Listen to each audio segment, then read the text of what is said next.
రామావతార సమాప్తి అయిన తర్వాత హనుమంతుడు గంధమాదనం అనే పర్వతానికి వెళ్ళాడు. అంటే ఇప్పుడు బదరీ వెడుతున్న ప్రాంతంలో ఉన్నది ఆ గంధమాదనం.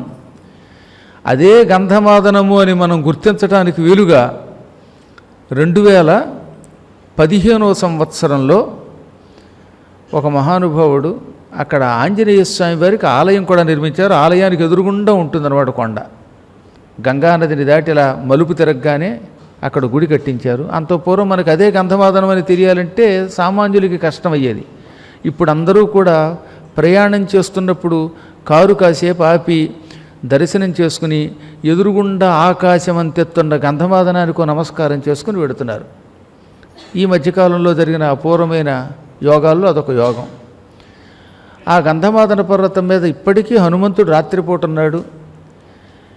ఏమాత్రము అతిశయోక్తి లేకుండా చెప్పాలంటే రాత్రిపూట ఒకప్పుడు నేను అలాంటి సువాసన అక్కడ అనుభవించాను. నేను ఎన్నోసార్లు బదరీ వెళ్ళాను, ఎన్నోసార్లు హిమాలయాలకు వెళ్ళాను. హనుమంతుడు ఎగురుతూ ఉన్నప్పుడు వచ్చే ఒక అద్భుతమైన పరిమళం ఉంటుంది. అసలు హిమాలయాల్లోనే అప్పుడప్పుడు మంచి మంచి పరిమళం వస్తూ ఉంటుంది, సుగంధం వస్తూ ఉంటుంది. అందులో హనుమంతుడు జపం చేస్తున్నప్పుడు రామ రామ అంటున్నప్పుడు ఆ ప్రాంతంలో తిరిగేవారికి ఎప్పుడూ కని విని ఎరగనటువంటి ఒక అద్భుతమైన నాదము వినబడుతుంది. ముక్కులకి సువాసన కూడా కలుగుతుంది. హనుమంతుడికి రాముడు లేకపోతే కంఠంలో దైన్యం వచ్చేస్తుందిట. రాముడు ఎక్కడైనా ఉన్నాడు, అంతటా ఉన్నాడు. అందులో హనుమంతుడికి ఎప్పుడు కనబడతాడు. అయినా అవతారం చాలించి వైకుంఠానికి వెళ్ళిపోతున్నాడు రాముడనే మాటకి తట్టుకోలేకపోయాడు. అందుకని ఆయన కంఠం రుద్ధమైపోయింది అంటాడు పరాశరులు వారు. ఆనాటి రామావతార పరిసమాప్త సమయంలో హనుమంతుడి కంఠం ఎలా ఉందో అలా అయిపోయింది వాళ్ళ హరిప్రసాద్ గారి కంఠం. అంటే ఆయనకు కూడా ఆ రాముడిని తలుచుకుంటే ఆ తెలియనటువంటి ఒక తన్మయత్వం వచ్చింది. అసలు రామనామమే ఎటువంటిదండి. పూర్వకాలంలో మహానుభావులు గొప్ప గొప్ప రచయితలు ఎవరికి తోచిన రీతుల్లో వాళ్ళు రామనామ సంకీర్తనం చేశారు. కారణజన్ముడు కైలాసం నుంచి భూలోకానికి దిగొచ్చిన ఘంటసాల వారు రాముడి మీద పాడిన పాటలకి అన్నీ కావు. బహుశా ఆయనే రాముడు మళ్ళీ ఆయనే తన మీద పాడుకున్నాడేమో అన్నంత బాగా పాడాడు. అలా మానవమత్తుడు పాడలేడు. అందులో ఏమి అతిశయోక్తి లేదు. ఆ కంఠం మళ్ళీ రమ్మంటే రాదు. శ్రీకృష్ణ ఆంజనేయ యుద్ధం అని ఓ సినిమాని, ఓ అందమైన సినిమాని ఈ పరాశర సంహితలో ఉన్న కథను తీసుకుని కొంచెం అతిశయోక్తులు కలిగిస్తారుగా సినిమా కోసం కలిగించి ఆ సినిమా తీశారు.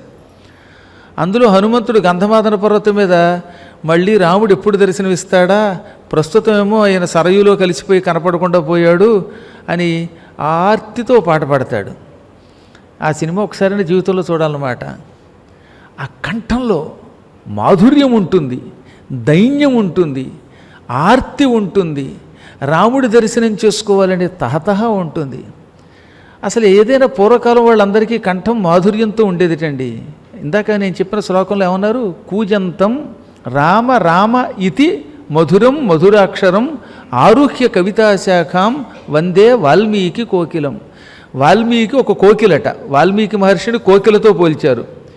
ఈ కోకిల ఓ చెట్టు మీద కూర్చుందిట. ఏ చెట్టు మీద కూర్చుంది? కవితాశాఖ, కవిత్వం అనే చెట్టు కొమ్మ మీద కూర్చుందిట. ఆయన రాసిన రామాయణం అనే ఒక కవిత్వం ఉందే, ఆ కవిత్వం ఒక కొమ్మ. ఆ చెట్టు మీద వాల్మీకి అనే ఒక కోకిల కూర్చున్నట్ట. సాధారణంగా కోయిల కుహు కుహు అని మధురంగా కూస్తుంది.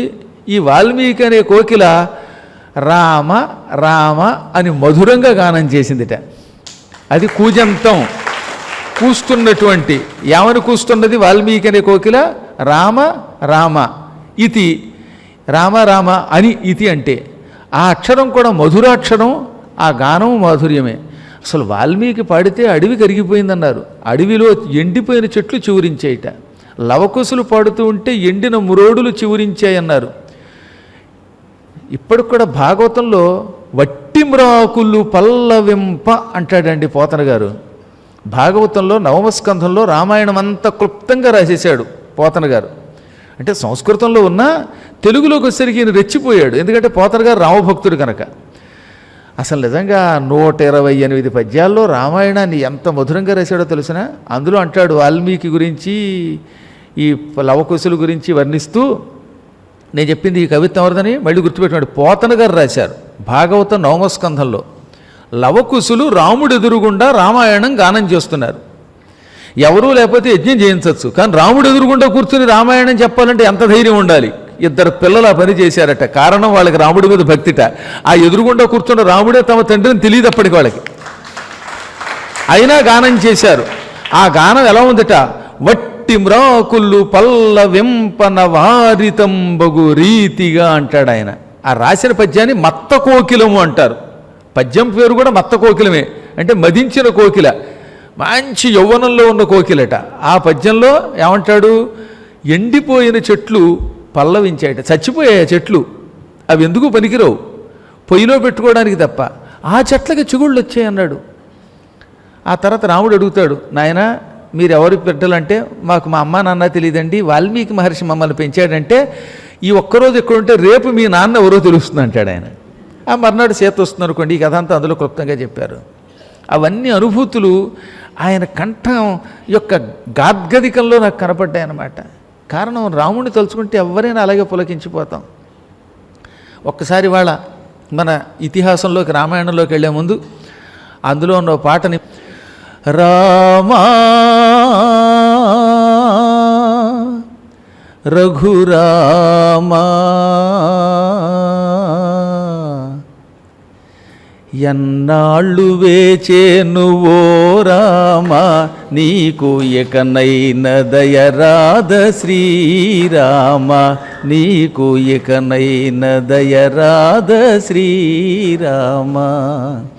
ఎన్నాళ్ళు వేచేను ఓ రామ నీకు ఇకనైన దయరాధ శ్రీరామ, నీకు ఇకనైన దయరాధ శ్రీరామ. నీ అండ చేరంగ రాలేను రామా, నా కొండకే నీవు రావయ్య రామా. ఇక ఏ జన్మకైనా నా జపము నా తపము నీవే నీవే రఘురామ.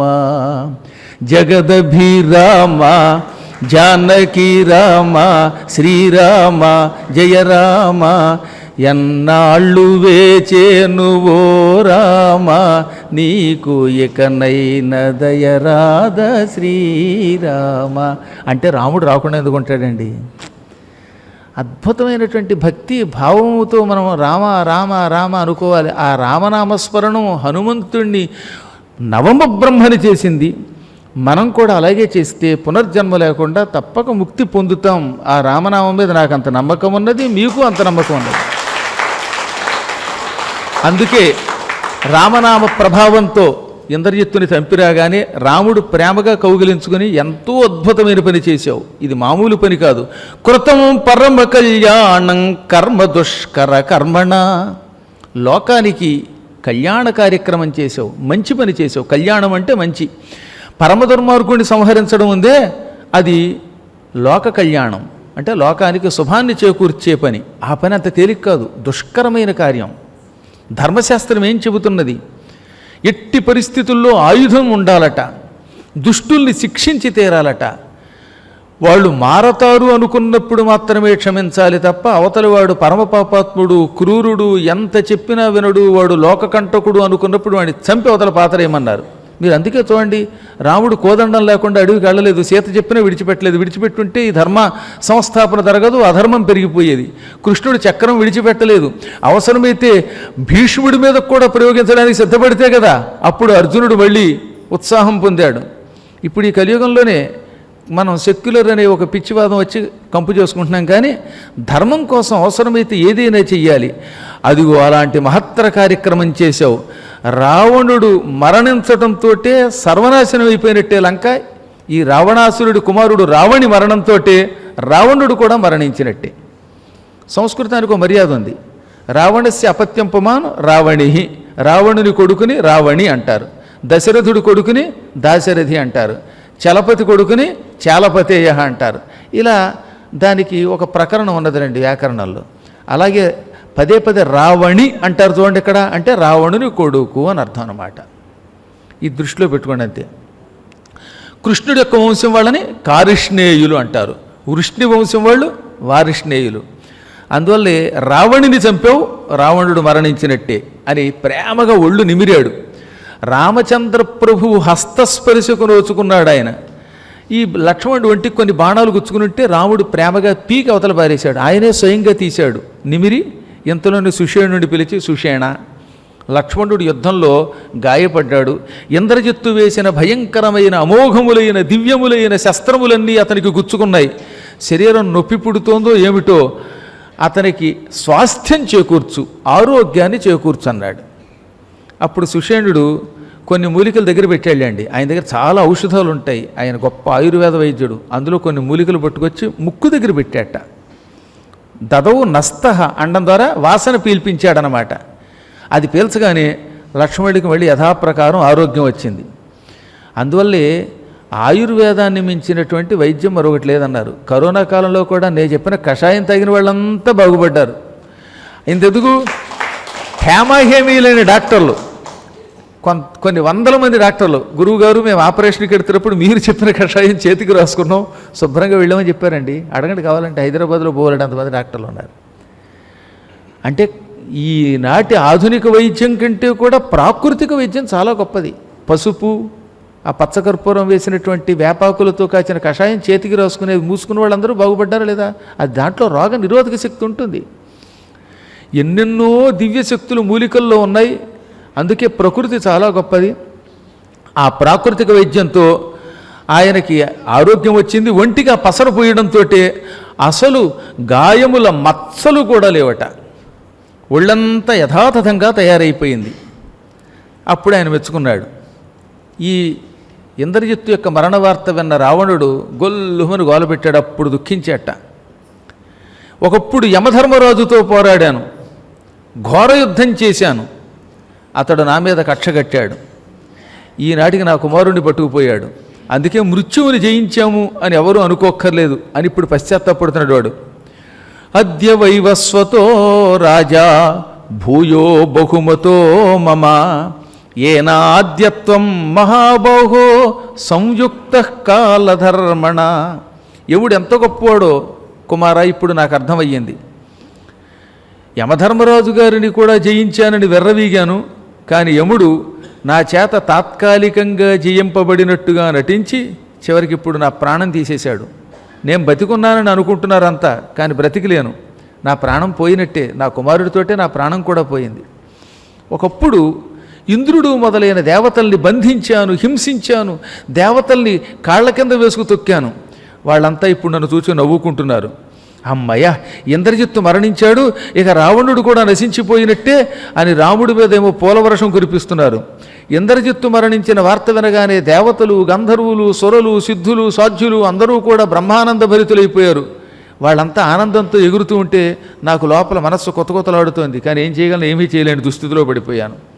యువరాజువి, సూర్యుడివి, నీవు బ్రతికొండగా ఒక్కనాడైనా నేను దుఃఖం పొందానా? ఇదిగో నువ్వు మరణించావు, ఇక నాకు నిత్యం దుఃఖమే. సాధారణంగా తండ్రి ముందు మరణించాలి, తర్వాత కుమారుడు మరణించడం ధర్మం. మమ నామత్వయా వీరగతస్య యమసాదనం ప్రేత కార్యాణి కార్యాణి విపరీతే హి వర్తసే.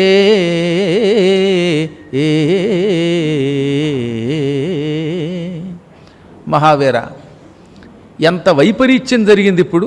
విపరీతం అంటే ఏమిటనమాట? వెనకడిది ముందు, ముందుది వెనక జరిగితే దాన్ని విపరీతం అంటారండి. ఉదాహరణకి అన్నం తినేటప్పుడు ముందు పప్పు అన్నం తిని తర్వాత ఆఖరి పెరుగు అన్నం తినాలి. ముందు పెరుగు అన్నం తిన తర్వాత పప్పు అన్నం తింటే అది విపరీతం అంటారు. పగటిపూట నిద్ర అవ్వకూడదు, రాత్రిపూట నిద్రవ్వాలి. కానీ కొందరు పగలు నిద్ర అవుతారు, రాత్రి మెలకుగా ఉంటారు, అది విపరీత కార్యం. అలాగే తండ్రి ముందు మరణించాక కొడుకు ఆయనకి ప్రేతకార్యం చేయాలి. దానికి బదులుగా కుమారుడు మరణిస్తే ఆ కుమారుడికి తండ్రి ప్రేతకార్యం చేస్తే దాన్ని విపరీతము అంటారన్నమాట. ఇక మీదట ఇది పెర్మనెంట్గా గుర్తుపెట్టుకోండి. భాష కూడా కొంత నేర్చుకుంటే చాలా లాభాలు ఉన్నాయి. ఇప్పుడు నాకు విపరీత కార్యక్రమం జరిగింది. నా కంటి ముందు యువకుడవైన నీవు వెళ్ళిపోయావు, నీకు ప్రేతకార్యం నేను చేయవలసి వస్తున్నది. నాకు కంటకులైన రామలక్ష్మణులు, సుగ్రీవులు హాయిగా జీవించి ఉన్నారు అని పళ్ళు పటపట కొరికాడు. ఆగ్రహంతో ఉన్న అతని కళ్ళు మండిపోయాయి. అసలే సహజంగా వాడి కళ్ళు ఎర్రగా ఉంటాయి, నల్లని శరీరం, ఎర్రని కళ్ళు. ఆ ఎర్రని కళ్ళల్లోంచి కొన్ని నీటి బిందువులు నేల మీద పడ్డాయట. అది ఎలా ఉందో తెలుసునా, ఒక కాగడా వెలిగించినప్పుడు ఆ కాగడాలో నుంచి వేడి వేడి నూనె బొట్లు నేల మీద పెడితే ఎలా ఉంటుందో అలా ఉన్నాయట. ప్రాపతన్ అస్రబిందవ దేప్తాభ్యామివ దీపాభ్యాం అన్నారు. ఈ పాటికి మీకు అర్థమవుతుంది. సహజంగా దీపం వెలిగించండి, ఆ దీపం ఒత్తి బాగా కాలి ఉంటుంది, దాంట్లోంచి నూనె బిందువులు కింద పెడితే ఎలా ఉంటాయి, ఆ వేడి ఒత్తిలోంచి వచ్చేటప్పుడు ఆ నూనె బొట్లు కూడా వేడిగా ఉంటాయి. వేడి దీపం నుంచి నూనె బిందువులు పడినట్లుగా అతని కంట్లోంచి నీటి బిందువులు వచ్చాయంటే వాడి కంటిలో నుంచి వచ్చిన నీటి బిందువులు ఎంత వేడిగా ఉన్నాయో ఆలోచించండి. అంత వేడిగా ఉన్నాయంటే వాడికి అంత కోపం వచ్చిందనమాట. కళ్ళు ఎరుపెక్కి వేడెక్కిపోయింది వాడి బుర్ర. అందువల్ల కన్నీటి బిందువులు కూడా అలా ఉన్నాయట. ఒక కాగడా నుంచి వేడి వేడి నూనె బొట్లు రాలినట్టుగా కన్నీళ్లు కిందకి కారాయి. ఆ తర్వాత ఆ వాడి ముఖం ఎరుపెక్కిపోయింది, నల్లని ముఖం ఎరుపెక్కింది, జుట్టు నిక్కబొడుచుకున్నది, చేతులు వణికే ఒక్క క్షణకాలం. అటువంటి దృశ్యాన్ని ఎప్పుడూ రాక్షసులు చూడలేదు. అందుకని అతను చుట్టూ ఉన్న రాక్షసులు కంగారు పడి పక్కకి తప్పుకోవడం మొదలెట్టారట. ఈ కోపంతో వీడు ఎవరిని చంపుతాడోనని. ఎంకిపెళ్ళి సుబ్బిచావుకు వచ్చినట్టుగా వీడు కుమారుడు చచ్చిపోతే ఆ క్రోధాన్ని మన మీద ప్రయోగిస్తాడేమో అనుకుని ఎక్కడి వారక్కడ రాక్షసులు తల వంచుకుని కొంచెం పక్కకి తప్పుకున్నారు. అప్పుడు రాక్షసుడు రావణుడు పిడికిలి బిగించి ఇలా అన్నాడు, మీరేం కంగారు పడకండి రాక్షస వీరులారా, మిత్రులారా. నేను ఒకప్పుడు కొన్ని వేల సంవత్సరాలు తపస్సు చేశాను. ఆ తపస్సుకు మెచ్చుకొని స్వయంభూ పరితోషిత బ్రహ్మదేవుడు సంతోషించాడు, మెచ్చుకున్నాడు, అనేక వరాలు ఇచ్చాడు.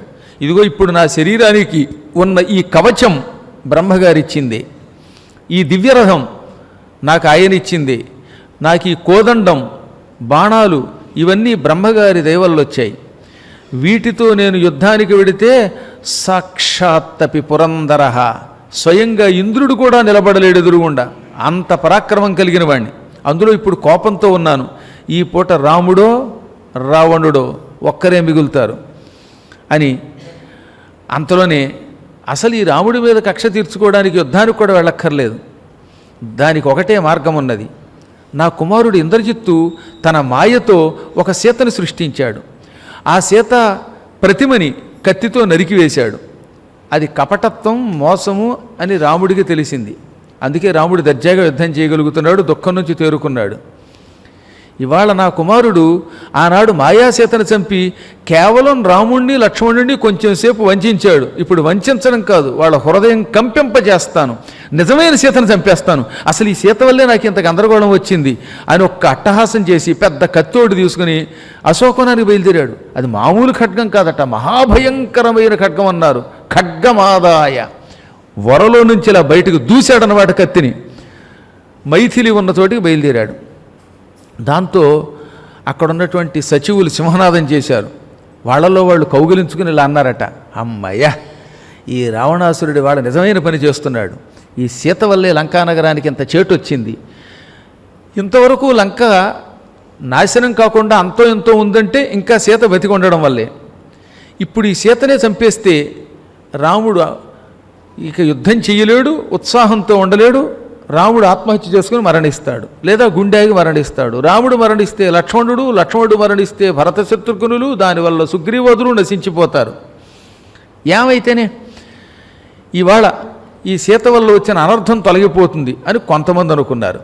మరికొంతమంది అన్నారు, ముందు సీతని చంపుతాడు, ఆ తర్వాత రామలక్ష్మణులు కూడా సంహరిస్తాడు అని కొంతమంది అన్నారు.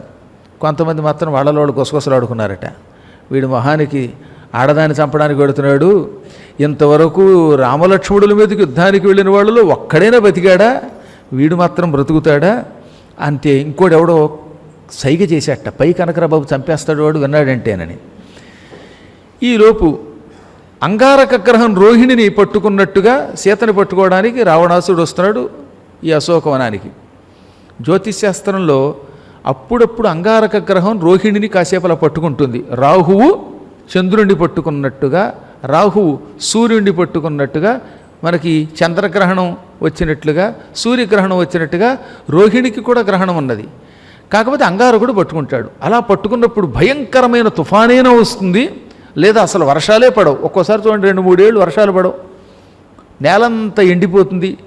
అంటే అర్థం అంగారకుడు రోహిణి పట్టుకున్నాడు అని అర్థం అన్నమాట. అమ్మో, రోహిణీ నక్షత్రాన్ని అంగారకుడు పట్టుకుంటే ఆ జాతకులకు కూడా భయంకరమైన బాధలు కలుగుతాయండో. ఒక్కొక్కప్పుడు మనకి తెలియకుండానే ఆయా నక్షత్రాల వాళ్ళకి కష్టాలు వచ్చి పడిపోతూ ఉంటాయి, అశాంతి కలుగుతుంది. అంటే అంగారక గ్రహం పట్టుకుందని అర్థం. అందుకే పూర్వకాలంలో అలాంటప్పుడు కుజ పూజ చేయించేవారు, లేదా ఉజ్జయినిలో అంగారకుడికి ఒక ఆలయం ఉంది, ఆ ఆలయంలో అన్నాభిషేకం చేయించేవారు. అప్పుడు ఈ గ్రహబాధ నుంచి బయటపడేవారట. ఇవన్నీ బృహస్పతి చెప్పిన జ్యోతిశాస్త్రంలో ఉన్నవి. ఆ పోలిక ఎందుకు పోల్చారంటే, సీత ప్రస్తుతం రోహిణిలాగా వణికిపోతోంది, అంగారకుడు పట్టుకున్నట్టుగా పట్టుకోవడానికి వెళ్ళడానికి బయలుదేరాడు. కారణం అంగారకుడు కూడా రాక్షస గ్రహం, క్రూరగ్రహమే. గ్రహాల్లో పీడించే వాళ్ళలో ఆయన ఒకడు. ఇప్పుడు సీత చూసిందంటే వాడిని పెద్ద కత్తి పుచ్చుకొని మృత్యువులో వస్తున్నవాడిని చూసి ఈ దుర్మార్గుడు నన్ను సంహరిస్తాడేమో. అందుకే ఆనాడు హనుమంతుడు ఎందుకు వచ్చింది తల్లి నాతో వచ్చేయి అన్నాడు. హనుమతోపి యద్వాక్యం నకృతం క్షుద్రయామయా. నేను అల్పురాలిని గనక హనుమంతుడు తనతో తీసుకుపోతానంటే లేదు, రాముడే రావాలి, ఈ రావణుణ్ణి చంపాలి, నన్ను పట్టుకెళ్ళాలి అన్నాను.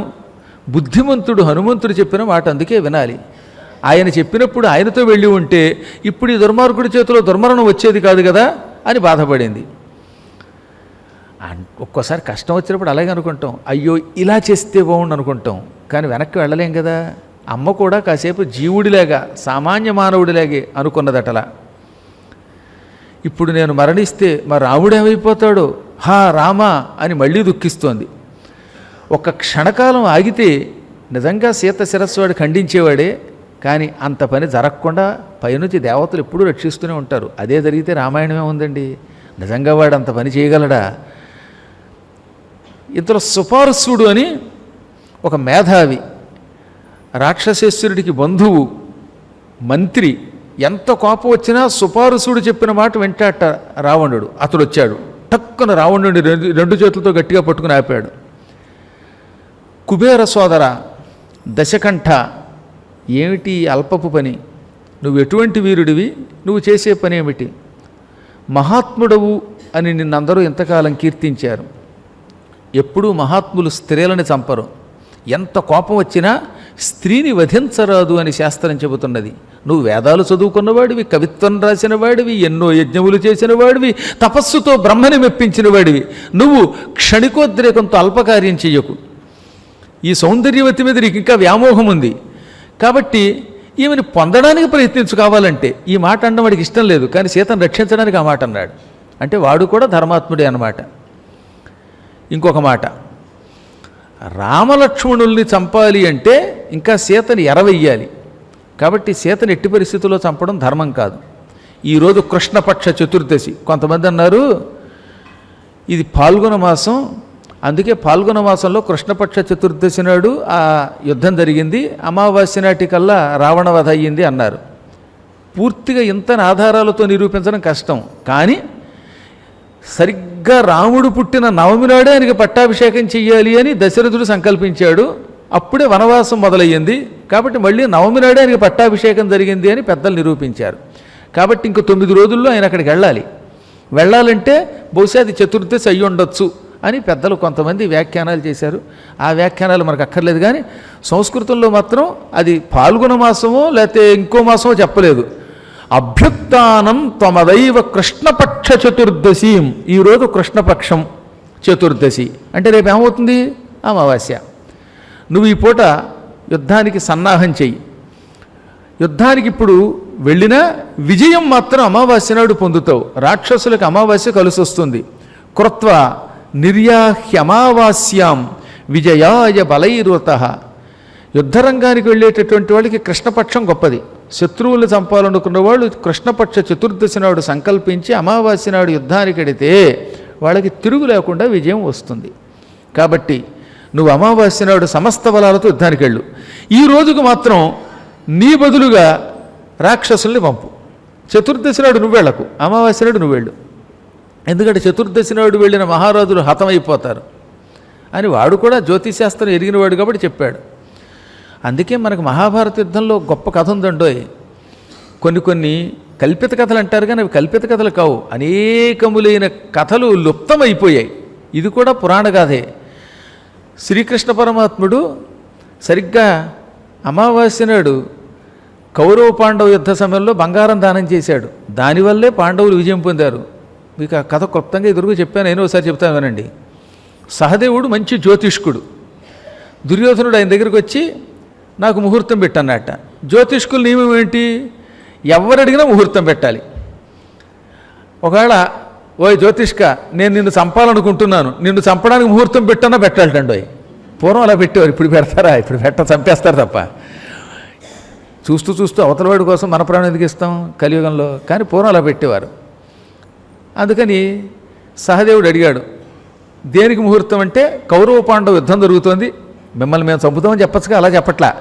కౌరవ పాండవ యుద్ధం జరుగుతోంది, ఈ యుద్ధంలో కౌరవులు పాండవుల్ని చంపాలి, కౌరవులకి విజయం రావాలి, మంచి ముహూర్తం పెట్టు అంటే, అయితే ఓ పని చెయ్యి, ఇదిగో నువ్వు కార్తీక మాసంలో అమావాస్య నాడు కురుక్షేత్రానికి వెళ్ళు, అక్కడికి వెళ్ళి బంగారాన్ని దానం చెయ్యి, శమంత పంచకంలో స్నానం చేసి అన్నట్ట. ఆనందపడిపోయాన 2 అరటిపళ్ళు, 4 తమలపాకులు, 2 వక్కలు, అందులో రూపాయి బిళ్ళ పెట్టి వెళ్ళిపోయాడు. ఏది? ఈయన చంపడానికి ముహూర్తం పెట్టినందుకు ఆయనకి దక్షిణ ఇచ్చాడు. ఈయన పాపం కళ్ళకు అద్దుకొని పక్కన పెట్టుకుంటే కృష్ణుడు ఈ పక్క నుంచి అంతా వింటూ అక్కడికి వచ్చాడు. ఏమి సహదేవా, నీకేమైనా బుర్ర ఉందా అంటే, నాకు బుర్ర బాగానే ఉంది కదా బావా అన్నట్ట. బుర్ర ఉంటే ఈ పని చేయటం ఏమిటి? ఇప్పుడు నువ్వు దేనికి ముహూర్తం పెట్టావు అంటే, కౌరవ పాండవ యుద్ధానికి అన్నాడు. ఈ ముహూర్తానికి వాడు వెళ్ళి కురుక్షేత్రంలో స్నానము చేసి బంగారం దానం చేసి సంకల్పం చెప్పుకుంటే ఏం దొరుకుతుందో తెలుసా అంటే, మేము చచ్చిపోతాం అన్నాడు ఈయన. అంటే నీకు తెలుసుండి ముహూర్తం పెట్టావా అన్నట్ట. తెలుసుండే పెట్టాను, మరి ఏం చేయను? వాడు అడిగాడు, పెట్టాను అన్నట్ట. భలేవాడు దొరికారా బాబు మీ పాండవులంతాను.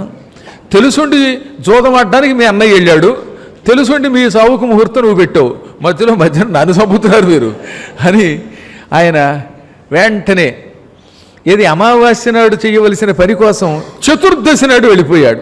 కృష్ణపక్ష చతుర్దశి నాడు కురుక్షేత్రానికి వెళ్ళాడు. అక్కడికి వెళ్ళి, మహర్షులారా, ఈ పూట అమావాస్య, నాతో పాటు కురుక్షేత్రంలో స్నానానికి రండి అన్నట్ట.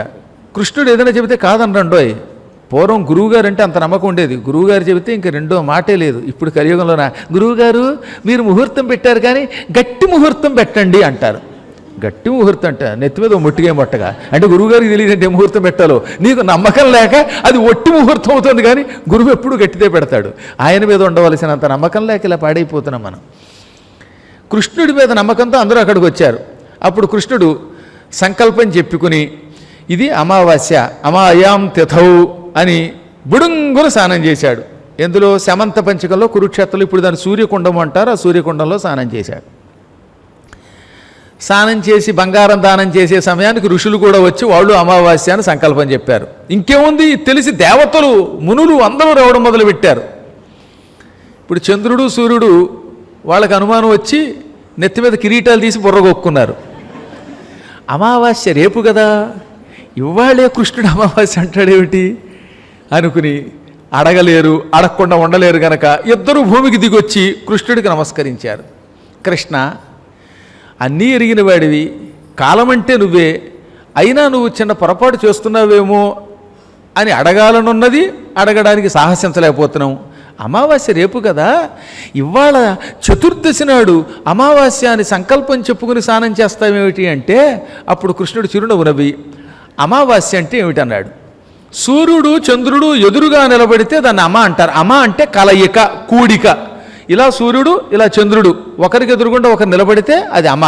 ఆ ఇద్దరు అలాగా వసిస్తున్నారు గనక, కలిసి నివసిస్తున్నారు గనక సూర్యచంద్రులు కలిసి నివసించే తిథికి అమావాస్య అని పేరు అన్నారు వాళ్ళు. ఇప్పుడు మీరిద్దరూ ఎలా ఉన్నారు అని అడిగాడు ఆయన. అంటే కృష్ణుడిని ఈ అనుమానం అడగడానికి వాళ్ళిద్దరూ ఎదురెదురుగుండా నిలబడి అడిగారు. కృష్ణుడు మధ్యలో ఉంటే వాళ్ళిద్దరూ ఒకరికొకరు ఎదురుగా నిలబడ్డారట. ఇప్పుడు మీరిద్దరు ఎదురెదురుగుండా ఉన్నారా అంటే ఉన్నాం కృష్ణ అన్నారు. ఇదే అమావాస్య అంటే మరి అనగానే, ప్రభు కాలచక్రం నువ్వు గనక కాలాన్ని ఒకరోజు ముందుకు నడపడానికి మమ్మల్ని పైనుంచి కిందకి దింపావా, ఆకాశంలో గ్రహ రూపంలో నిలబడ్డం కాదు, ప్రత్యక్షంగా నిలబెట్టావు. ఇదే నిజమైన అమావాస్య, ఇక పాండవులకి తిరుగులేదన్నట్టు. ఈ రోజు నువ్వు స్నానం చేసావు, సంకల్పం చెప్పావు, ఈ ముహూర్తంలో వాళ్ళ పేరు మీదుగా దానం చేస్తున్నావు గనక ఇక పాండవులకి విజయం అన్నట్ట. ఎవరు? చంద్రుడు. తర్వాత సూర్యుడు అదే అన్నాడు. అప్పుడు దేవతలతో పాటుగా ఋషులు కూడా ఆశ్చర్యపోయి, ఆహా, ఒకరోజు ముందుకు వచ్చేసింది తిథి. మిగులు తగులు అంటారు, అసలు మిగులు తగులు కాదు, ముందుకు లాక్కొచ్చి శ్రీకృష్ణ పరమాత్ముడు ఎంత ఘనకార్యం చేశాడన్నారు. ఆ సంకల్పం అయింది. ఇదేం తెలియదుగా, మూర్ఖుడు, మూఢాత్ముడు, గాఢాత్ముడు దుర్యోధనుడు వాడు మర్నాడు వచ్చి స్నానం చేశాడు, వెళ్ళిపోయాడు. చూచారా మరి? అందుకని భగవంతుడిని నమ్మితే జ్యోతిశాస్త్రం మారుస్తాడు, జాతకాలు మారుస్తాడు, ఒకరోజు ముందుకు లాగలుగుతాడు కాలచక్రాన్ని.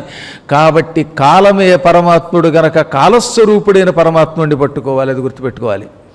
ఇప్పుడు వీడు ముహూర్తం పెట్టుకున్నాడు. ఎవడు? ఇందాక చెప్పిన సుపారుసుడు. ఈరోజు కృష్ణపక్ష చతుర్దశి, ఈరోజు మన సైనికుల్ని యుద్ధానికి పంపు, రేపు అమావాస్య, నువ్వు వెళ్ళు, నీకు విజయం వస్తుందనగానే మంచి మాట చెప్పావు, ఆడవాళ్ళని చంపడం ఏమిటి అని కత్తి వరలో పెట్టి తిరిగి వెళ్ళిపోయాట. ఆ తర్వాత రాక్షస యోధులారా, మహాపరాక్రమవంతులైన మీరంతా రాముణ్ణి వధించి రండి. మీరు ఒకవేళ రాముణ్ణి చంపలేకపోతే నేనేం చేస్తాను? ఛిన్నం భిన్నం శరైర్దగ్ధం, మీ వేసే బాణాలకి రాముడి శరీరం అంతా చిన్నాభిన్నమైపోతుంది, ముక్కలు ముక్కలైపోతుంది. సగం దెబ్బతిని ఉన్న రాముడిని నేను సులువుగా చంపగలుగుతాను, కాబట్టి ముందు మీరు వెళ్ళండి అనగానే వాళ్ళంతా అసంఖ్యాక సైనికులు, రాక్షసులంతా యుద్ధానికి బయలుదేరారు. ఆ పూట ఘోర యుద్ధం జరిగింది. రామచంద్రుడు ఇక ఎవరూ వద్దు, నేనే యుద్ధానికి పెడతానని ముందుకు వచ్చాడు. ఇక్కడ ఒక అద్భుతమైన శ్లోకం రాశారండి. ఎక్కడ చూసినా రాముడు తప్ప ఎవరు కనపట్లేదు వాళ్ళకి. బలం రామేణ దదృశు నా రామం శీఘ్రకారిణం. రాముడి బాణాలు వచ్చి పడిపోతున్నాయి, ఆ బాణాల చివర శ్రీరామ అనే అక్షరాలు కనపడుతున్నాయి, రాముడు కనపడ్డు. అయ్యో రాముడు ఎక్కడా అని చూస్తే ఇక్కడ అక్కడ అక్కడ ఇక్కడ అనే తేడా లేకుండా అంతటా రాముడే కనపడుతుంటే సర్వ ప్రపంచమంతా రామమయమైపోయింది. అంతా రామమయం అనేది దీన్ని బట్టే రాశారు అసలు అని చెప్పాలంటే. 4 దిక్కుల్లో రాక్షసులు నిలబడి యుద్ధం చేస్తున్నారు. తూర్పు వైపు నుంచి రాముడి యుద్ధం చేస్తున్నట్టుగా, పడమర నుంచి రాముడి యుద్ధం చేస్తున్నట్టుగా, దక్షిణం నుంచి, ఉత్తరం నుంచి, అన్ని దిక్కుల నుంచి రాముడే యుద్ధం చేస్తున్నట్టుగా కనబడి, ఏషహంతి గజానీకం, ఈ రాముడే ఏనుగులు చంపుతున్నాడు. ఏషహంతి మహారథాన్, ఈ రాముడే రథములను నరికి వేస్తున్నాడు. ఏషహంతి శరైహి తీక్షణైహి పదాతీన్ వాజిభిస్సహ, ఈతడే పదాతి దళాలని అంటే కాలినడకన వెళ్ళేటటువంటి వాళ్ళని చంపుతున్నాడు. ఈతడే గుర్రములను చంపుతున్నాడు. ఈ రాముడు ఇక్కడే ఉన్నాడు, ఇదిగో నా ఎదురుగుండా రాముడు, ఇదిగో నా ఎదురుగుండా రాముడు అని రాక్షసులంతా ఎవరికి వారే నా ఎదురుగుండా రాముడు ఉన్నాడంటే నా ఎదురుగుండా రాముడు ఉన్నాడంట మొదలుపెట్టారు. ఏమి విచిత్రం ఇది! రామచంద్రుడు ప్రయోగించిన గాంధర్వాస్త్రం అనే అస్త్రమహిమతో వాళ్ళు మోహితులై ప్రపంచమంతా రామమయంగా చూశారు. 14,000 మంది, 18,000 మంది, 21,000 మంది, 12,000 మంది, 2,00,000 మంది కాలిబంటులు చచ్చిపోయారట వరసగా. 14 సహస్రాణి అంటే 14,000. శతసహస్రే ద్వే, శతసహస్రము అంటే 1,00,000, అటువంటివి ద్వే అంటే 2,00,000. 2,00,000 మంది కాల్బలం చచ్చిపోయారు. 18 సహస్రాణి 18,000 మంది ఒక చోట చచ్చారు. కొన్ని చోట్ల ఏనుగులు చచ్చిపోయాయి, కొన్ని చోట్ల ఏనుగులు పీనుగులైపోతే, కొన్ని చోట్ల గుర్రాలు నేల మీద పడిపోయాయి, కొన్ని చోట్ల ఏనుగులకి పైన ఉన్నటువంటి జెండాలు విరిగిపోయాయి, రథాలకున్న టెక్కాలు విరిగిపోయాయి, చక్రములు విరిగిపోయాయి, సారథులు కుప్పకూలిపోయారు, కొందరికి ముక్కులు తెగిపోయాయి, కొందరికి వేళ్లు తెగిపోయాయి, కొందరికి కళ్ళు పోయాయి, కొందరికి తల వెంట్రుకలన్నీ కింద పడిపోయాయి. ఈ భయంకర యుద్ధమును చూచి ఆశ్చర్యపోయి దేవతలు సహభాష అంటూ ఉంటే అప్పుడు రాముడు అప్పటి వరకు తెల్లబోయి అసలు యుద్ధం మానేసి రాముడికి నమస్కరించు చూస్తున్న జాంబవంతుడు మొదలైన వాళ్ళకేసి తిరిగాడు.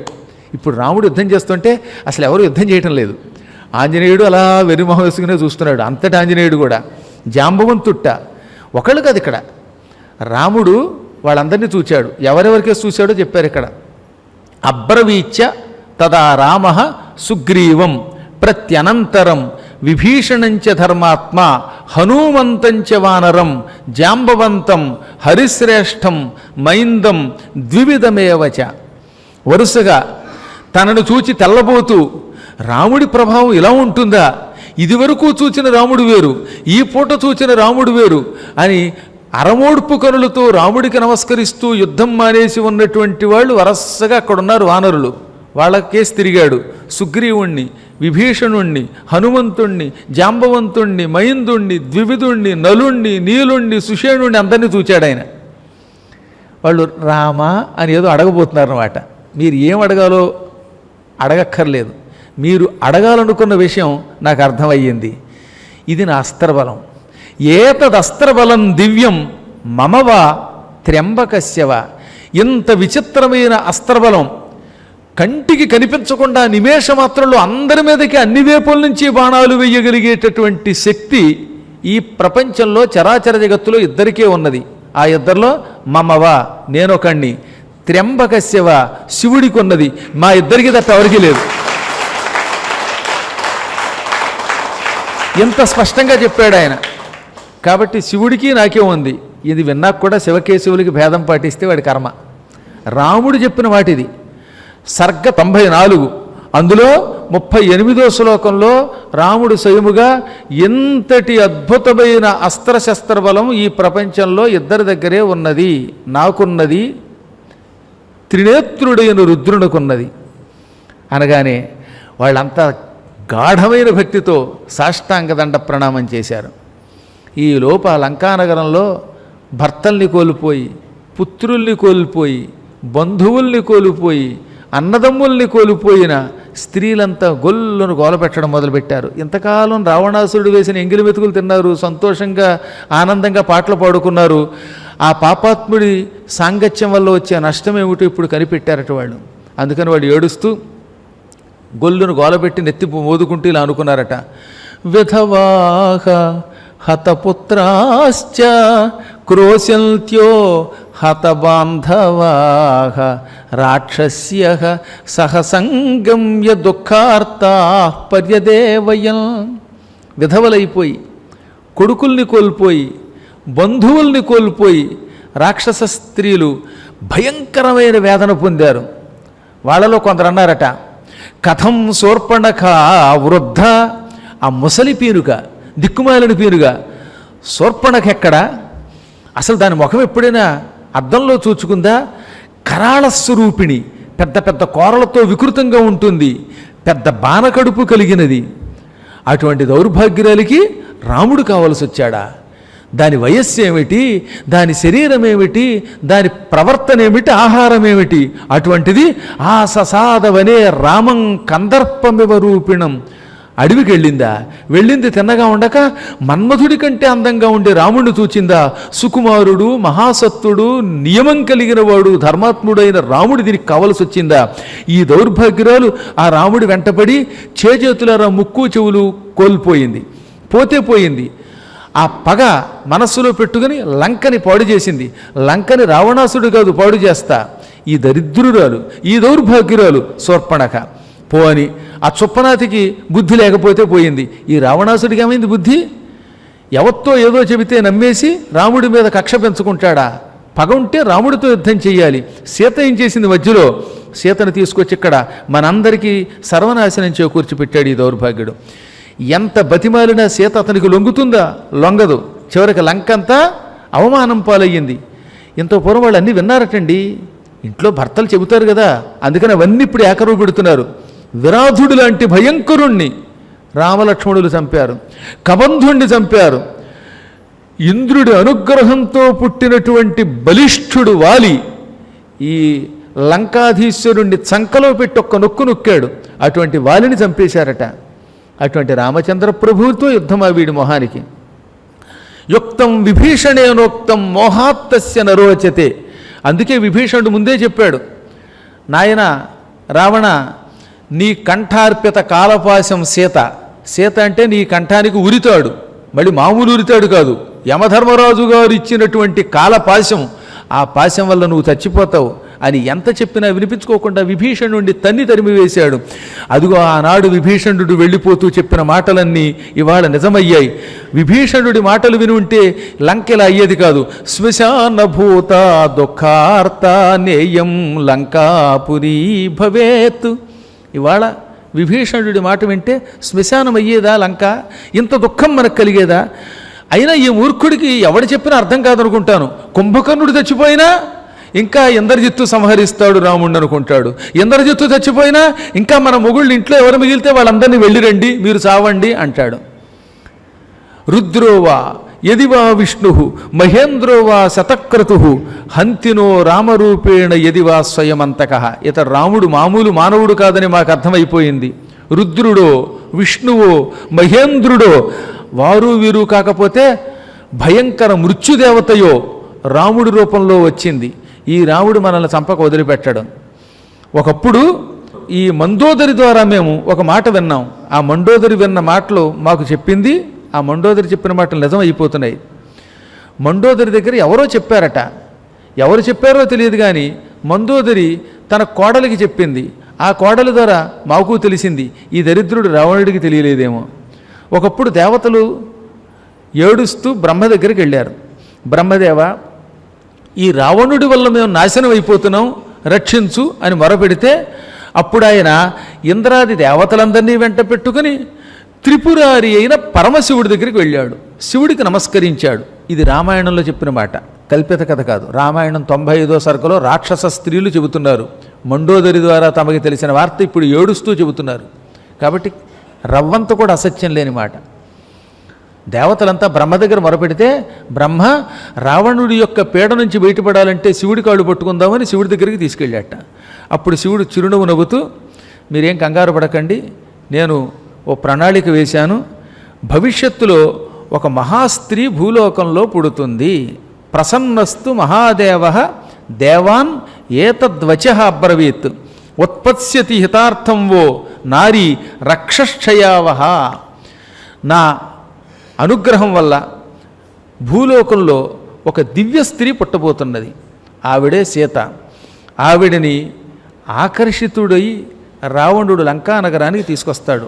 ఆకర్షితుడైన రావణుడు ఆమెను లంకకు తీసుకొస్తాడు. పూర్వకాలంలో ఆకలి అని ఒకటి పుట్టి దానవుల్ని భక్షించిందిట. ఆకలి అని పేరు కలిగిన ఒక స్త్రీ పుట్టింది. అది దానవుల్ని తినేస్తే అప్పుడు బ్రహ్మదేవుడు శివుడి దగ్గర మొరపెట్టి, ఈ ఆకలి అందరినీ తినేస్తోంది, రక్షించమంటే, అయితే ఆకలి దానవుల పొట్టలో కూర్చొనుగాక అన్నాడు ఆయన. వెంటనే అప్పటి నుంచి ఆకలి ఈ రాక్షసుల పొట్టలో చేరింది. రాక్షసులకి ఆకలి ఎక్కువైపోయింది, తట్టుకోలేక వాళ్ళు అందరినీ తినడం మొదలెట్టారట. అప్పుడు మళ్ళీ దేవతలంతా కలిసి బ్రహ్మ దగ్గరికి వెళ్ళి, ఇదేమిటయ్యా, నీ ముఖం నుంచి ఆకలి అని ఒక స్త్రీ పుట్టింది, అది రాక్షసులు తింటూ ఉంటే అందరూ రాక్షసులు చచ్చిపోతారేమోనని నీ దగ్గర మొరపెడితే నువ్వు ఆకలిని పట్టుకెళ్ళి రాక్షసుల పొట్టలో పెట్టావు. ఇప్పుడు రాక్షసులకు ఆకలి పెరిగిపోయింది, వాళ్ళు కనిపించిన వాళ్ళని తింటున్నారు. అలా అయితే లోకం అంతా నశించిపోతుంది, రక్షించమనగా రాక్షసులకి 90% ఆకలి లోపల ఉండుగాక, మిగతా 10% మానవులు మొదలైన జీవులకు వెళ్ళుగాక అన్నాడు ఆయన. అందుకని ఆకలిని పంచిపెట్టారట మనకందరికీ. లేకపోతే మనం అన్నం తినేవాళ్ళం కదా, అంత పూర్వం అన్నం తినక్కర్లేకుండా మనం కూడా హాయిగా అలా కూర్చునేవాళ్ళం. అప్పుడు ఎన్ని రోజులు పురాణం చెబితే ఏమిటి, తినేవాడికి వినేవాడికి బెంగలేదు. ఇప్పుడు ఈ తిండి వచ్చిన తర్వాతే తినడం, తినకపోతే నీరసం, తిండి ఎక్కువైతే ఇబ్బంది, తిండి ఎక్కువైతే ఆయాసం, తినకపోతే నీరసం, మళ్ళీ తినకూడనివి తింటే అవొక రోగాలు, బీపీలు, షుగర్లు, వగర్లు, పొగర్లు ఎన్ని వస్తున్నాయి. ఇవన్నీ సృష్టి ఆరంభకాలంలో మొదట్లో లేవట. క్రమంగా రాక్షసులకి ఆకలి కొంత ఎక్కువ పెట్టి మానవులకి తక్కిన జీవులకి పెట్టాడు. ఆ తర్వాత కొన్ని పక్షులకి ఆ రాక్షసుల్లో ఉన్న ఆకలిని వాళ్ళు విభజించి ఇచ్చాడు. అక్కడి నుంచి రాక్షసుల్లో ఆకలి కొంత తగ్గింది. లేకపోతే వాళ్ళు కుంభకర్ణులుగా మనందరినీ మింగేసేవారే. ఇప్పుడు ఇదంతా ఎందుకు చెబుతున్నానంటే, శివుడు స్వయంగా దేవతలతో అన్నాడు, ఒకప్పుడు ఆకలి దానవుల్ని భక్షించినట్లుగా సీత అనే ఆవిడ వస్తుంది, లంకానగరాన్ని భస్మం చేసేస్తుంది. ఈ రావణుడికి ప్రళయకాలం దాపురిస్తుంది అన్నాడు శివుడు. ఆ మాటలు ఒకప్పుడు మనం మండోదరి ద్వారా తెలుసుకున్నాం. ఏం లాభం? తెలుసుకున్నా ఇది నిజమా అనుకున్నాం అప్పుడు. ఇప్పుడు మన కళ్ళ ముందు అది నిజమై అవుతూ ఉంటే, మన వాళ్ళందరూ పోతూ ఉంటే, శివుడు చెప్పింది సత్యం, దేవతలు విన్నది సత్యం, అది మండోదరికి తెలియడం సత్యం, మండోదరి మనకి చెప్పడం సత్యం, ఆ సత్యంలో మనకి పచ్చం లేకుండా పోయిందని గ్రహించాం అని ఏడవడం మొదలెట్టారు. ఏం ఏడ్చారండి, ఆ ఏడుపులన్నీ విన్నట్టండి రావణుడు. వాడి తెగ శాపనార్థాలు పెట్టేశారు వాళ్ళు. పొగడ్తలు మాత్రమే విన్నాడు ఇంతకాలం, తెగడ్తలు వినలేదు. అప్పుడప్పుడు మరి చివాట్లు కూడా తినక తప్పదు కదా, అట్లతో పాటు చివాట్లు కూడా తిన్నాడు కదా. ఏం చేయాలో తెలియలేదట, తడబడి అట్టండి వాడు. అందుకే ఇక్కడ రాశారు, అతడు ఆ సమయంలో ఒక్కసారి దుర్దర్శ, భయంకరాకారంలో ఉన్నాడు. కాలాగ్నిరవ మూర్ఛిత, ప్రళయకాలపు అగ్నిలాగా ఉన్నాడు. ఆ తర్వాత శరీరం తడబడింది. సంభ్రాంత, భ్రాంతి పొందాడు. ఓ పక్కనేమో చచ్చిపోయిన వాళ్ళు చస్తున్నారు, ఆ చావుతో పాటు ఆడవాళ్ళ ఏడుపులు ఆకాశాన్ని అంటుతున్నాయి. ఆ ఏడుపుల్లో అన్నీ శాపనార్థాలే, అవన్నీ తనకే తగులుతున్నాయి. అందుకే వాడు బాధపడిపోయి, ఛీ ఇక రేపు అమావాస్య దాకా ఆగను, ఇప్పుడే యుద్ధానికి బయలుదేరిపోతానన్నట్ట. చూసారా, నిజానికి వాడు రేపు అమావాస్య దాకా ఆగుంటే కొంతవరకు వాడికి లాభం ఉండేదేమో. అయినా రాముడి ముందు అమావాస్యనే అవుతాయి అనుకోండి. అయినా వాడు ముందే యుద్ధానికి బయలుదేరాడు. యోధులారా, ఇప్పుడే యుద్ధానికి బయలుదేరదాం, నడవండి. ఈ పూట ఈ ప్రపంచంలో ఇద్దరే మిగులుతారు, అరావణోవా అరామోవా. అంటే అర్థం ఏంటి? అరామహ, రాముడైనా లేకుండా పోవాలి, లేదా అరావణ, రావణుడైనా లేకుండా పోవాలి అని పలికి బయలుదేరాడు. మూలబలం, కాలుబలం 8,000 మంది, 9,000 మంది చొప్పున బయలుదేరారు. బలాధ్యక్షుడు 8 గుర్రములు కలిగిన రథం మీద బయలుదేరితే వాడి వెంట మిగతా వాళ్ళు కూడా బయలుదేరారు. సాధారణంగా మూలబలం అని ఒకటి ఉంటుంది, లంకానగరం లోపల రక్షణకు ఉంటుంది. ఆ మూలబలం నాయకుడు కూడా యుద్ధానికి వచ్చేసాడు ఇప్పుడు కదలి. వాడు సాధారణంగా బయటికి రాకూడదు, నగర రక్షణకు ఉండాలి. వాడు కూడా బయలుదేరాడు. ఆ సమయంలో వాడు యుద్ధానికి వస్తూ ఉంటే సూర్యకాంతి తగ్గిపోయిందిట. నష్టప్రభ సూర్య అంటే సూర్యుడి కాంతి తగ్గింది. భూమి ఎక్కడ చూసినా చీకట్లు కమ్ముకుంటున్నాయి. ఆ అపశకునాలు తట్టుకుంటూ యుద్ధానికి బయలుదేరారు. ఇక రావణాసురుడు పోయే కాలం వచ్చే ముందు విజృంభించాడండోయ్. ఆరిపోయే దీపానికి వెలుగెక్కు అంటారు కదా, అలా వాడు క్రోధావేశంతో దుర్దాంత దర్ప విలాసోద్భట భంగితో ఎగిరిపోయాడన్నారన్నమాట. ఇంత అని చెప్పడానికి వీలు కాని పరాక్రమాన్ని ప్రదర్శించాడు. వాడి బాణాలు అగ్నిజ్వాలల్లో ఉన్నాయి. ఒకసారి 10 20 చొప్పున 30 చొప్పున 40 చొప్పున వేశాడు. సుగ్రీవుడి మీద 50 బాణాలు వేశాడు. ఆ తర్వాత ఆంజనేయుడి మీద 100 బాణాలు ప్రయోగించాడు. జాంబవంతుణ్ణి 2000 బాణాలతో కొట్టాడు.